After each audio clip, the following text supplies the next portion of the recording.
Not too long. No. Good evening. Welcome to Progressive Soup. My name is David Stevenson. My co-host, Marc Moorash, and I have two very wonderful guests this evening to talk about the Dorothy Day Hospitality House, where it's been, where it's going, and how people can help us continue the process there. I'd like to introduce Lynn Taborsak. Great to be here, Dave. Okay, and Joe Simons. Thank you. And I'll let them identify who they are and what brought them to this moment with Dorothy Day, and then we'll continue from there. Lynn? Well, we are fresh off a September annual meeting of Dorothy Day. We have this meeting every year to kind of take stock of where we are and what we've done. And I'd really like to tell people about the past year because it gives you an idea of what Dorothy Day Hospitality House contributes to our community. So last year we served 25,522 hot meals, and we gave people 12,574 second helpings. That's down about 10% from last year, and I'm going to let Joe talk about why our numbers are down and what Dorothy Day is doing to end homelessness in our community. But we're open 364 days a year. We are closed on Christmas and Thanksgiving so that our volunteers can spend those holidays with their families. But this year we were open 364 days because we had a leap year. Okay. So on February 29th, we were serving a hot meal. We also handed out over 17,000 bag lunches. Our guests at the kitchen take a bag lunch with them when they leave after the 3 o'clock meal for their supper. There's another program at Dorothy Day in the morning. It's called Morning Glory. And that's a program that's run out of our kitchen by Catholic Charities. And they do that from 6:30 in the morning till 9. And last year they served over 38,000 breakfasts. That number is also down from the previous year. Last year they did 45,000, but we'll get to that. Okay, I'm looking forward to hearing why that is.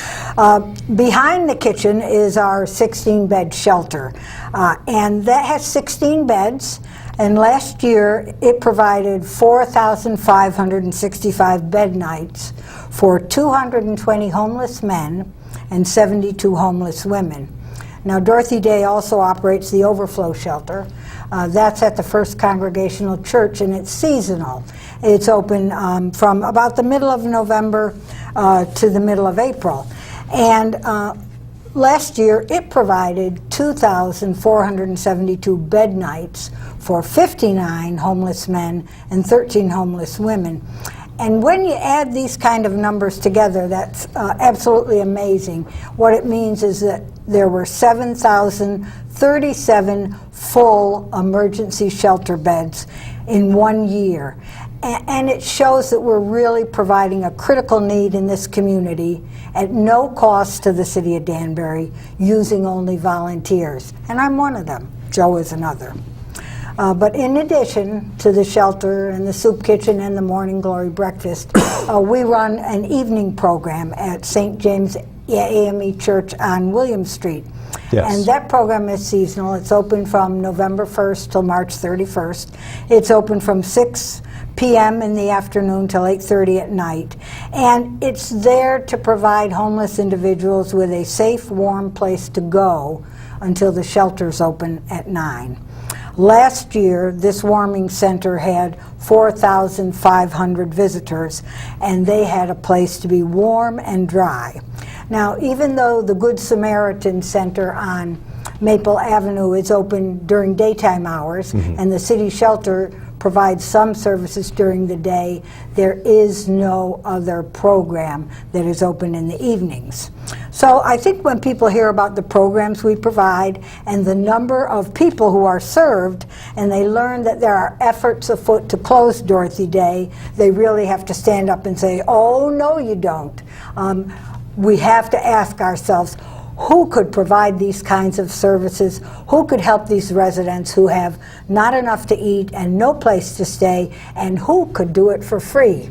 I'd like to see their hands go up.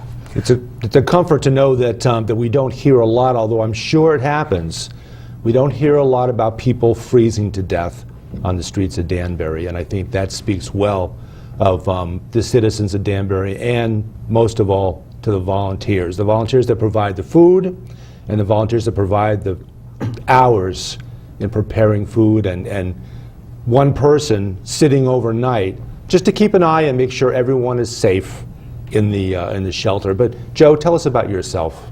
Sure. I'm not one of the founding fathers of Dorothy Day, but I've been with Dorothy Day since 1984. We started in 1982 and started our shelter in 1983. And at the time, Dorothy Day was really the only facility serving the homeless directly. And we did the soup kitchen, and we've done that for many years, and the shelter. And that's really, a lot of people still have that kind of vision as Dorothy Day operating on its own, providing food and shelter, and that's it.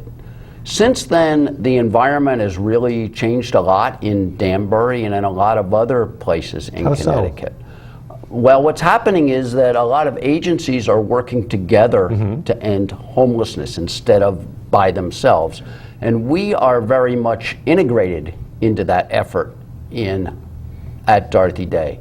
There's a process that the state of Connecticut has called coordinated access, whereby that we participate in, where people who are homeless get linked up, have a intake with a social worker who will give them access to services to help them. And our guests who stay at our shelter are part of that. As I said, when we started Dorothy Day, we started really focusing on giving people meals to eat and a bed at night. But about 8 years ago, we started another organization, another nonprofit that's modeled along the same principles as Dorothy Day, all volunteer, namely, privately funded, and we call that Off the Streets. And we work with the people who have got a source of income, and a lot of times the only reason why homeless people are homeless, they may have a job, but they don't have enough to get over that barrier called a security deposit. So Off the Streets helps people. I know that well. I know that well, and I can just briefly say that Connecticut allows a maximum of 2 months security on an apartment. 62 or over, that shifts back to 1 month. But in a lot of cases, landlords demand that 2 month security deposit, even though folks are gainfully employed and pretty darn good people, many of them veterans. And I think that's an important thing to know, that many of our folks that are without homes are veterans that have come home and are on post-traumatic stress disorder, all kinds of issues that that normally you would think our federal government, state, local government would help with, but as you'll attest to, it's left back to the to volunteerism, and thank goodness for volunteers. Continue. Oh, thank you. Thank you for the lead-in. Yeah, so we're really working on overcoming that barrier of security deposits with Off the Streets. We also provide furniture and household goods, because lots of times people will move into a place out of the shelter and they'll be sleeping on the floor. So we'll help with that. And last year we actually helped house over 100 people. So we work very closely with a lot of the other agencies to do that. And there's other agencies working together in the area. There's a group that meets every week called a community care team at the hospital to work on getting people access to services. And Dorothy Day is integrated into all these things. And working together, we've been able to, as Lynn alluded to, actually reduce the number of people who are homeless. And last winter we saw a reduction, and this winter we're looking forward to another reduction. And the good news is that during the winter months, people who are looking for shelter adults who are looking for shelter can find it. And we have not had for the past few years to turn away anyone into the cold. So there's a lot of work that's being done by a lot of agencies working together,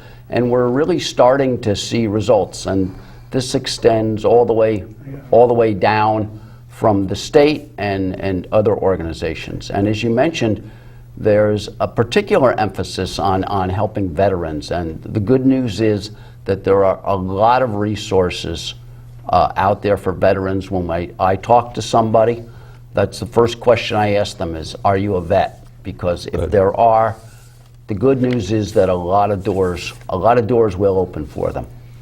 One thing to drop in just to help make it tangible about the importance of the security deposit, what folks forget is when you're moving out of some place, there's a window of time before you get your previous security deposit back. 30 days. So you could have 2 months of rent tied up and then needing to lay out another 2 months of rent to move into someplace else. And I think a lot of folks don't realize that being able to lay out an extra 4 months of rent is not an easy thing for many, many people. And so it's not just the 2 months of security, it's being in that middle of having 4 months of rent tied up that they're waiting for. Point well made, and that's because the state of Connecticut law allows a landlord a 30-day window to give back a security deposit, time to make sure that an electric bill, there's no loose ends left behind. And that 30-day is a window that allows landlords just to make sure that everything's been taken care of. Now, what about families with children? How does this affect them? Well, we're not serving families with children in the shelter, but one thing I wanted to mention that Joe hasn't talked about is we've been targeting chronically homeless people in our community and getting them housed, all cooperating as agencies to do that. And people who are chronically homeless often have no income or low income, have criminal backgrounds, have no credit, and are extremely difficult to house.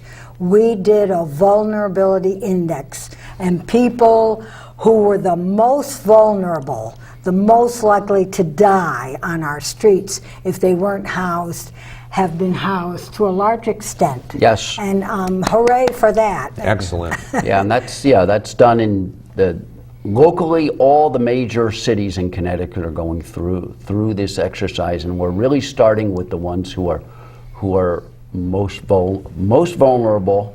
So the ones that are in the poorest health, who have got disabilities, who have been homeless for more than 3 years. More than 3 years. More than 3 years. That's That's a top priority. It's a long time. You get into some habits that's tough to break. It's almost like being incarcerated, and they say that when people are incarcerated, it's all downhill.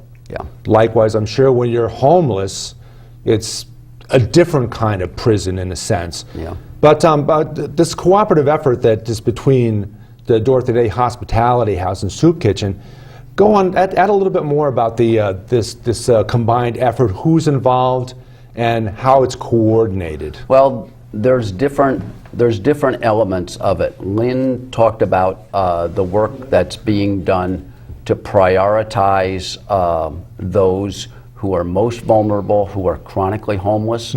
We have a housing placement committee which meets every 2 weeks, okay, which has got representatives of most of the social service agencies who deal with the homeless in Danbury, the Association of Religious Communities, Yep, Catholic ARC, Charities, ARC, the city of Danbury, and the other social service agencies who work on to help people get into housing and case manage them after they've been into housing. So we meet every 2 weeks and to go through the list of people who have been housed, if they're running into problems, what kind of things can we do for them, and also the ones that are next on the list to be housed, to expedite that process and to move it along as well as possible.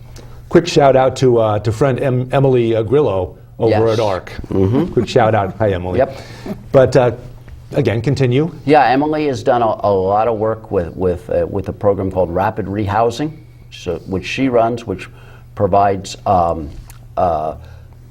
as the name implies, housing for people who are homeless in a very short period of time, gives them some assistance for up to 12 months for people who are right now experiencing some problems, but longer term have got a source of income, a way to pay their rent, but just to get them over that hump. And I guess one of the things I would add was the old way to house people was a housing list would open and you would fill out an application and it would be numbered. So they went by number. They didn't go by need. And that has been a huge change.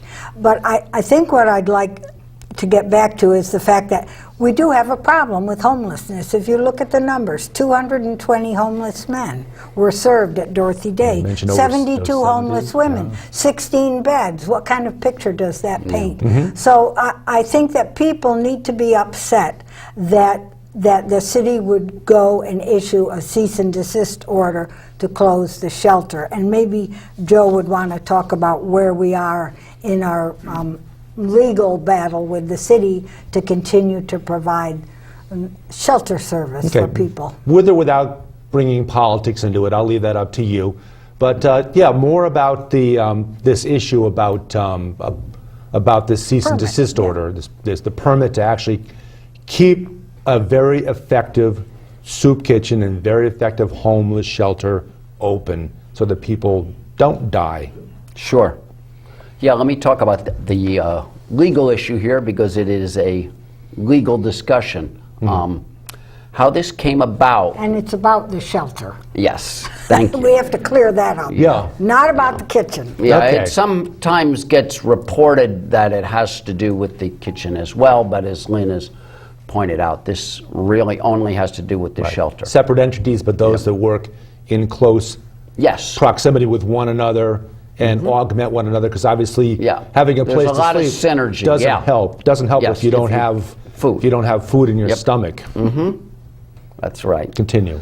So the genesis of this was that someone filed a Freedom of Information Act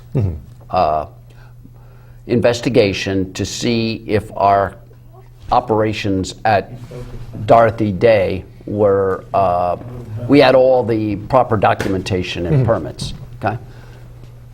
They found out that our shelter had been issued a permit, a one-year permit in 1983, that this had been renewed in 1984, but there was no record of it being renewed after then.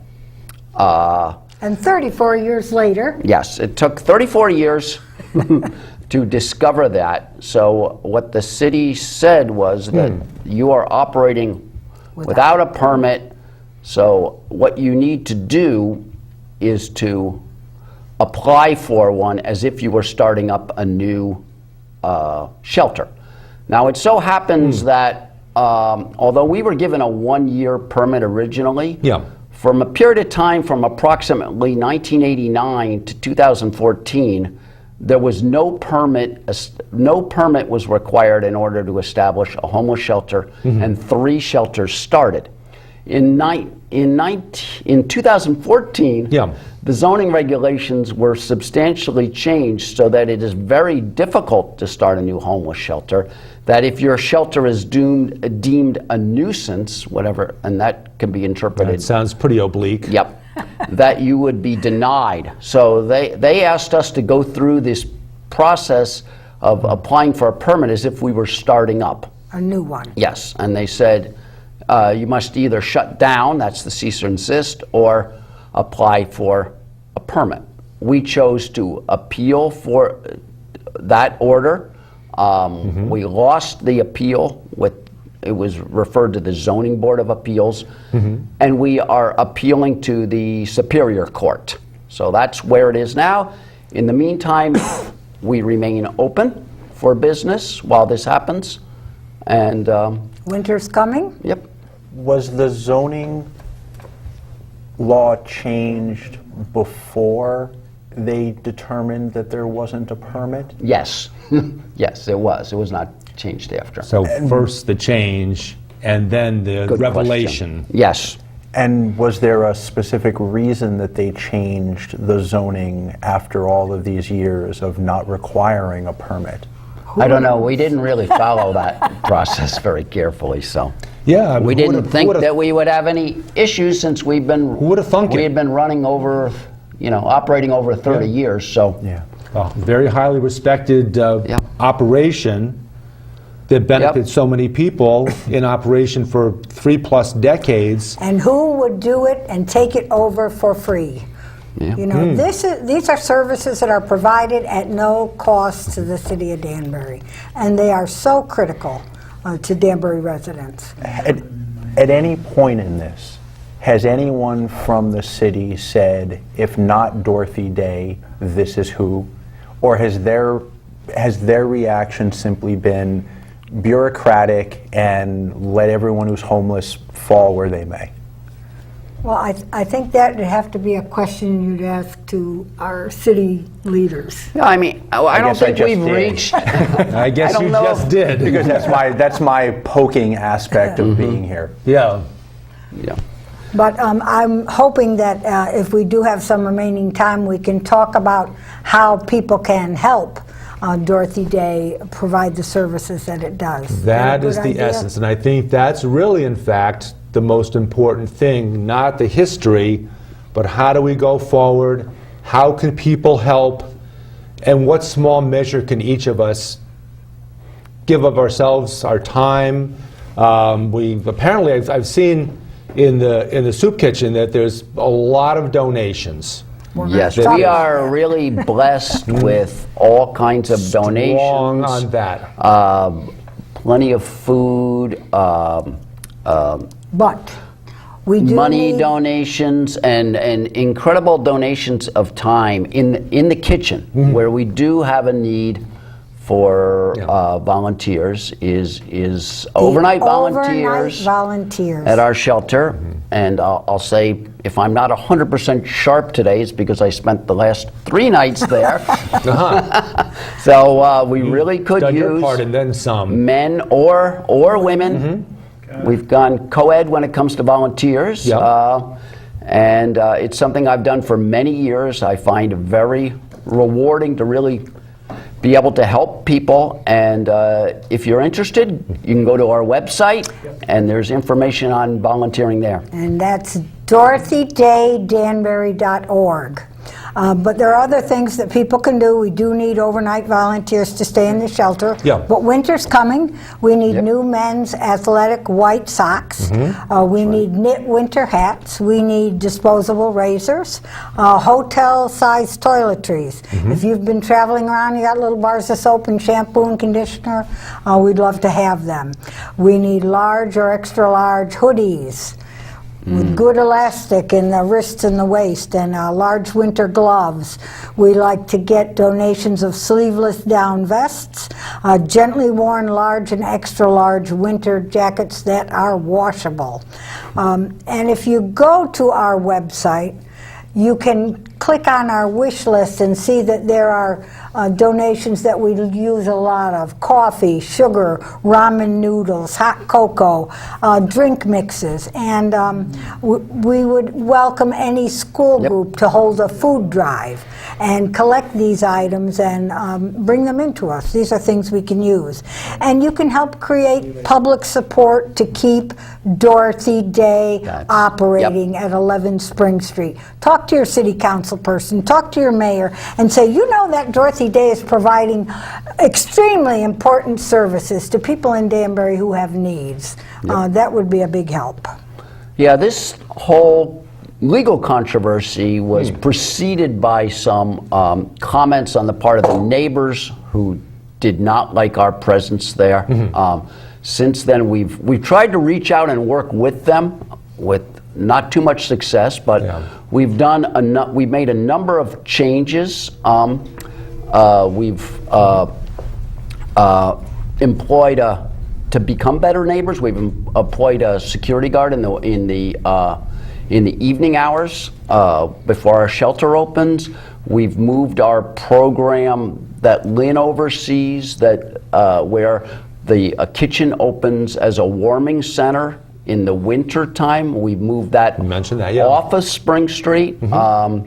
And we've tried to stress with our guests that they are not to hang around in this neighborhood when they're not either eating or sleeping there, and we've asked them all to sign pledge Take a cards. pledge. And I've they've been done. there. And I've been Yeah. there. It's not just that our entry and exit for the show is the camera going down the aisle That's at right. Dorothy Day Soup Kitchen and going down into a big aluminum pot of boiling soup. You'll see it at the end of the show if you haven't before. But I have volunteered, not enough, a few times. I've been there a few times. Not nearly enough. But you're striking a chord of motivation in me right now to get back. I've been at the overnight at the hospitality house, not for a long time. We're going back to Packers and Steelers. I think Super Bowl was the last time I was there. So that'll tell you it's been a long time. But this really helps me, and I think it'll help the audience to maybe find an overnight even once a month. I'm once a month, on the Yep. first Sunday. That's a good amount to give. If you have 12 nights. if you've got 30 people, many hands make for easy work. That's right. So 30 people doing one night a month. Or 30 church groups. And- a lot of church groups, Yeah. community organizations, you can split it so you're not even. And this one is a night. volunteer opportunity where Yep. you actually get to sleep. That's true. Yep. A bunch of nice people that are sleeping that are there that only requires somebody there just to make sure that that everything is okay, that there's someone there In case. as a hall monitor, so to speak. It's like being a hall That's how monitor we in a school. describe it. It's like being a hall monitor in a school. You're just there so that if everyone's safe. And with that, this has been Progressive Soup. I'm David Stevenson, co-host Marc Moorash, Lynn Taborsak, Joe Simons, and think about a little bit of volunteering. Thank you for joining us, and we'll see you next week. Good night. Quick.